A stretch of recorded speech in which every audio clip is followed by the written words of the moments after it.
Hello students, आज हम पढ़ेंगे हरित क्रांति। भारत में हरित क्रांति की शुरुआत सन 1966-67 में हुई, जिसका श्रेय हम नोबेल पुरस्कार विजेता प्रोफेसर नॉर्मन बोरलॉग को जाता है। भारत में एम.एस. स्वामीनाथन कमेटी की सिफारिशों पर हरित क्रांति का सफल संचालन किया गया। हरित क्रांति से अभिप्राय देश में सिंचित व असिंचित कृषि क्षेत्रों में अधिक उपज देने वाले संकर तथा बोने बीजों के उपयोग से फसल उत्पादन में वृद्धि करना है। हरित क्रांति के फलस्वरूप देश के कृषि क्षेत्र में महत्वपूर्ण प्रगति हुई। कृषि आगतों में हुए गुणात्मक सुधार के फलस्वरूप देश में कृषि उत्पादन बढ़ा, खदानों में आत्मनिर्भरता आई, व्यावसायिक कृषि को बढ़ावा मिला, कृषकों के दृष्टिकोण में परिवर्तन हुआ, कृषि आधिक्य में वृद्धि हुई। हरित क्रांति के फलस्वरूप गेहूं, गन्ना, मक्का, बाजरा आदि फसलों के प्रति हेक्टेयर उत्पादन एवं कुल उत्पादकता में भी काफ़ी वृद्धि हुई है। हरित क्रांति की उपलब्धियों को कृषि में तकनीकी एवं संस्थागत परिवर्तन एवं उत्पादन में हुए सुधार के रूप में देखा जा सकता है।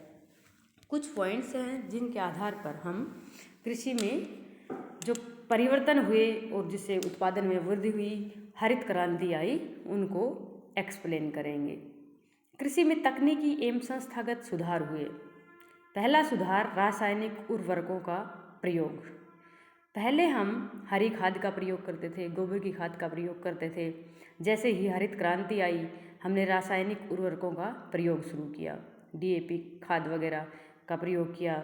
फसल उगाने से पहले हम उसके अंदर जो अनाज उगाते हैं तो पहले भी खाद का प्रयोग करते हैं, उर्वरकों का प्रयोग करते हैं। फसल उगने के बाद भी हम उर्वरकों का प्रयोग करते हैं जिससे अपने उत्पादन को बढ़ा सके। उसके बाद उन्नतशील बीजों के प्रयोग में वृद्धि। अब उत्पादन बढ़ाने के लिए हमने अपने बीजों को उन्नतशील बनाया।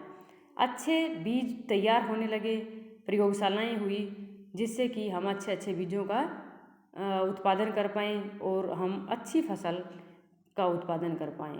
उसके बाद सिंचाई सुविधाओं का विकास। पहले हमारी कृषि पानी के ऊपर, बारिश के पानी के ऊपर निर्भर थी।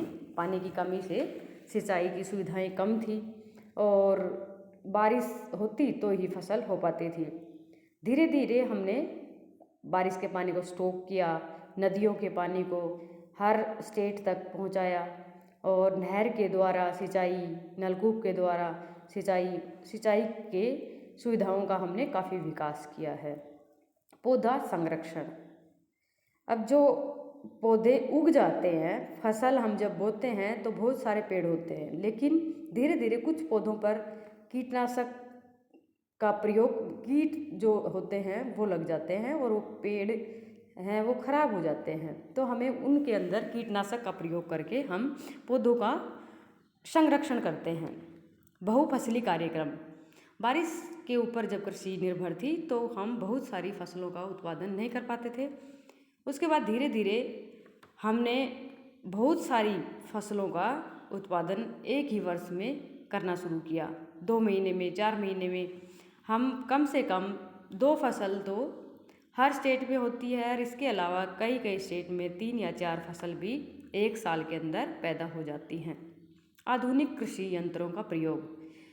कृषि के यंत्र आधुनिक होने लगे हैं। पहले हाथ से काम किया जाता था। जो खाद बीज वगैरह डालने के लिए हम हाथ का प्रयोग करते थे, खरपतवार को हटाने के लिए हाथ का प्रयोग करते थे। आधुनिक कृषि यंत्रों के द्वारा खरपतवार को भी हम पेड़ों के साथ साथ इस प्रकार की मशीनें आ गई हैं कि पेड़ खड़े रहेंगे और खरपतवार को हटाया जाएगा, या इस प्रकार के कीटनाशकों को प्रयोग किया जाएगा कि आपकी फसल सही रहेगी और केवल खरपतवार ही जल जाएगा। और कृषि कार्य करने के लिए आधुनिक यंत्रों द्वारा कटाई, गुड़ाई, निराई बहुत ही जल्दी से की जाती है।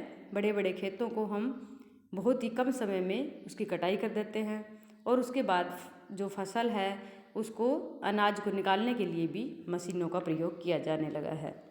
बहुफसली कार्यक्रम। एक साथ 2-2 फसलों का उत्पादन भी हो सकता है।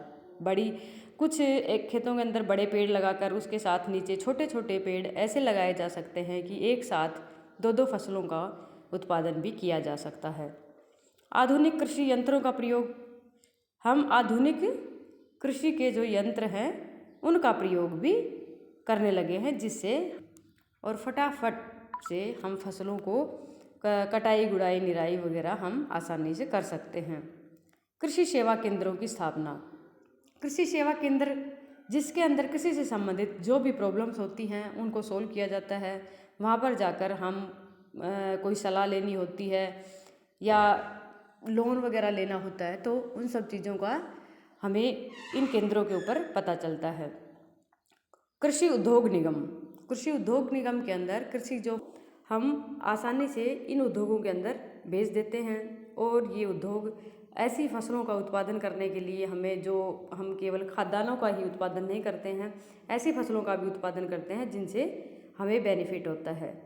मृदा परीक्षण, कौन सी मिट्टी के अंदर हम कौन सी फसल को उगाएं ताकि हम उत्पादन को बढ़ा पाएँ, तो उसके लिए हम मृदा परीक्षण करवाते हैं।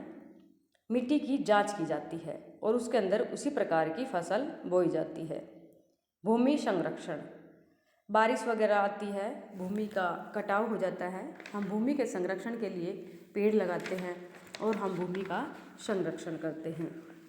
कृषि शिक्षा एवं अनुसंधान, बड़े स्तर पर हम कृषि विश्वविद्यालयों की स्थापना कर रहे हैं और कृषि अनुसंधान केंद्र भी बना रहे हैं, जिससे कि कृषि से संबंधित सभी जानकारी हमें उपलब्ध हों, रिसर्च हों और हम कृषि के अंदर अधिक से अधिक उत्पादन कर पाएँ।